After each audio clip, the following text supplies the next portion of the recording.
साथियों नमस्कार। सेबी सहारा केस जिसमें एक एनजीओ की तरफ से यानी नागेंद्र कुशवाहा जी की तरफ से एक महत्वपूर्ण पिटीशन फाइल किया गया था, जिसमें कि सहारा के काफ़ी ज़्यादा जो कन्वर्जन हुए हों या मैच्योर हो चुके खातों का भुगतान नहीं हो रहा है, जो तमाम उसमें कमियां थीं, उन कमियों को सेबी सहारा केस के माध्यम से कोर्ट को अवगत कराना था और भुगतान का रास्ता साफ करवाना था, ताकि आगे सभी लोगों का भुगतान हो सके। क्योंकि ऐसा लग रहा था पहले कि सेबी सहारा ही सबसे महत्वपूर्ण केस है, और वो अब भी है, क्योंकि उसी केस की वजह से सहारा के लोगों का कहना है कि भुगतान नहीं हो पा रहा है। खैर, अभी तो सेबी सहारा केस कोमा में है, केस सेटल्ड हो गया है। उसमें क्या चीजें सेटल्ड की गई हैं, ये कोर्ट के माध्यम से अभी स्पष्ट नहीं हो पाया है। इस समय वर्तमान में सबसे महत्वपूर्ण केस है पिनाक पानी मोहंती केस, और 6 मई को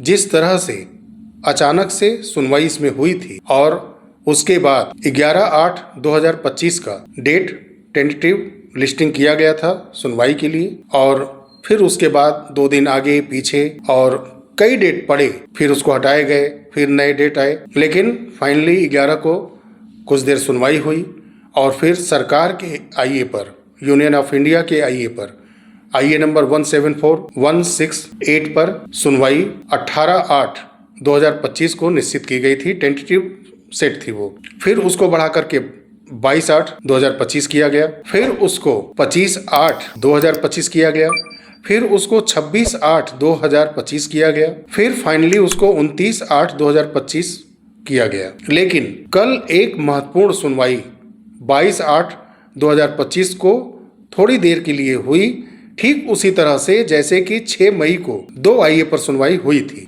कल की सुनवाई महत्वपूर्ण इसलिए है जिसमें कई सहारा के एजेंट काफ़ी प्रयासरत, टेक्निकली रूप से और लीगल रूप से प्रयासरत थे। शुभम जी को बहुत बहुत बधाई कि आपका प्रयास जो काफ़ी सराहनीय था अब अपने मुकाम पर पहुंच चुका है। तो आपको बहुत बहुत बधाई शुभम जी, और उन तमाम एजेंट को बधाई जो कि सीआरसीएस पोर्टल से जो भुगतान हो रहा है उनमें जो तमाम कमियां हैं, उन कमियों को लेकर के आप लोग सुप्रीम कोर्ट में पहुंचे और कामयाब हुए हैं। और अगली सुनवाई में आप लोगों के आईए पर सुनवाई जब होगी, तब जाके कहीं कोर्ट के आर्डर के बाद पारदर्शिता आएगी सीआरसीएस पोर्टल से भुगतान में। तो जो कल बहुत ही महत्वपूर्ण जो सुनवाई हुई, उसमें जो सरकार की तरफ से आईए लगा है 174168/2025, अगली सुनवाई में इस आईए के साथ साथ जो आईए लगा है, जो पहला आईए है 169410/2025 एप्लीकेशन फॉर इंटरवेंशन इम्प्लीमेंट के लिए, दूसरा जो आईए है 182795/2025 permission to file application for direction, और फिर तीसरा जो आईए है 183401/2025 एग्जेम्पशन फ्रॉम फाइलिंग ओटी। तो ये तीनों आईए हैं, इनके डिटेल हैं जो एजेंट के माध्यम से पिनाक पानी मोहंती केस में लगाया गया है, और ये एक्सेप्ट कर लिया गया है। अब नेक्स्ट हियरिंग में सरकार के आईए के साथ इस आईए की भी अब सुनवाई होगी।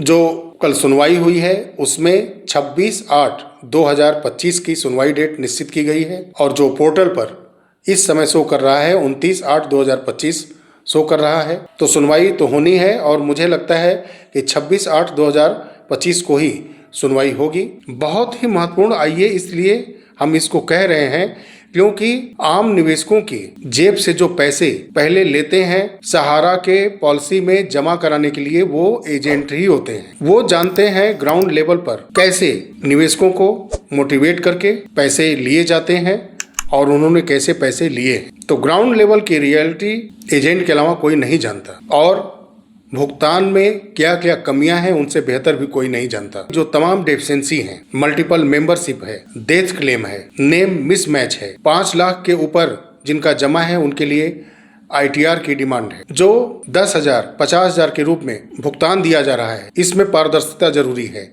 जब आप वास्तविक निवेशक को डेटा के माध्यम से पहचान कर चुके हैं तो उनका पूर्ण भुगतान ब्याज के सहित क्यों नहीं। और मैं उम्मीद करता हूं कि ये सब क्वेश्चन इस आईए के माध्यम से सुप्रीम कोर्ट के सामने रखे गए होंगे, और जिनका डेटा नहीं मिला उनका क्या होगा? सरकार उनको क्या फर्जी निवेशक मान के चल रही है, जैसा कि सेबी सहारा केस में उस समय किया गया था, और सहारा की चुप्पी ने, और इस समय भी सहारा की चुप्पी ने ये साबित कर रखा है कि ये निवेशक वाकई जेन्युइन नहीं है।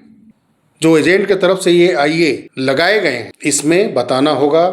अब सहारा इसमें पार्टी 100% बनने वाली। अगर आईए खारिज किसी भी वजह से नहीं किया गया, सुनवाई होती है और जो जो चीज़ें उसमें लिखी गई हैं, सारी चीज़ों पर जज के निगाह पहुंचते हैं, अगर उस पर क्वेश्चन होते हैं तो सहारा को इसमें शामिल किया जाएगा, सहारा को जवाब देना होगा।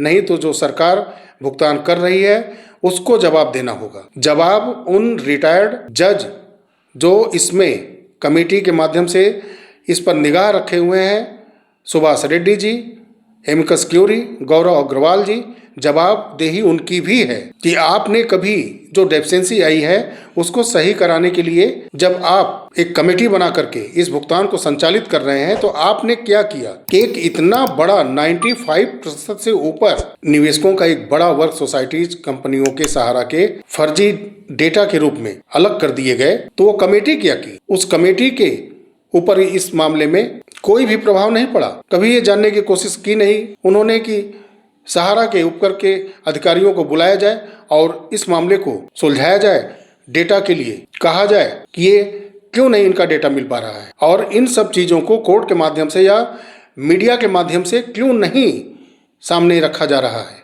बहुत सारे सवाल मैं समझता हूं कि इस आईए के माध्यम से सभी एजेंट ने कोर्ट के समक्ष रखे होंगे, और सुप्रीम कोर्ट इस बार ऐसा करे कि पेमेंट रिलीज ना करे सीएसएस पोर्टल से भुगतान के लिए। जब तक कि इन सभी एजेंट लोगों के आईए पर संपूर्ण रूप से सुनवाई नहीं हो जाती, सबकी जवाबदेही तय नहीं की जाती, तब तक पोर्टल के माध्यम से भुगतान को वाकई रोक देना चाहिए। सारी सुनवाई होने के बाद, पूरे सिस्टम को सही कर लेने के बाद, तब जो सेबी सहारा के पास पैसा जमा है उन सारे पैसों को सहारा सोसाइटीज के निवेशकों को पूरे ब्याज सहित भुगतान किया जाना चाहिए। देखिए कि 26/8/2025 को सुनवाई होती है कि फिर 29/8/2025 को सुनवाई होती है, या किसी अन्य डेट पर बीच में ही सुनवाई कर ली जाती है। सुनवाई हो और एजेंट के माध्यम से जो आईए हैं उस पर बिल्कुल सुनवाई होनी ही चाहिए।